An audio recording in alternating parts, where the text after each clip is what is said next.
Hey guys, what's going on? My name's Zach. I want to show you something really cool that we just got in. So this is the first 2027 EZO Freedom RXV4 that we've just gotten in. Okay, we're going to be doing a lot of changes for 2027. This is just one of the first ones we've gotten in, so stay tuned for the rest of the 2027s as we get those in. We'll pop out videos on those as we get those. But today I want to show you how to operate your run and tow switch. This is a question that we get a lot of how you're supposed to charge the golf cart with this, what these things are actually used for. So if you notice, listen for a click. So that click right there, when I flip this into tow mode, that is disengaging the engine brake on this. So this has an automatic engine brake.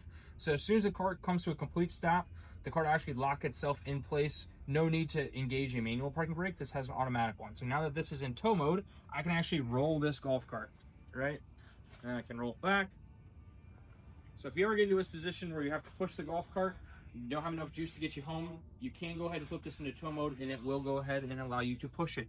Now I'm gonna flip this back to run. There's a click. And then now if I try to roll this, I can't get that to move no matter how hard I try, right? So again, as soon as this cart comes to a complete stop, as you can see off the key right here, we're still in forward and I can't roll this no matter how hard I try. It's completely locked in place. Now this does take a little bit of battery power. So if your cart is completely dead, you will not be able to do that. But if you're getting low on battery and you're just like, oh man, I just need to move this just a little bit, or you need to just push it up to the house, you can do that by turning it into forward or neutral, and then go ahead and flipping that tow switch right there.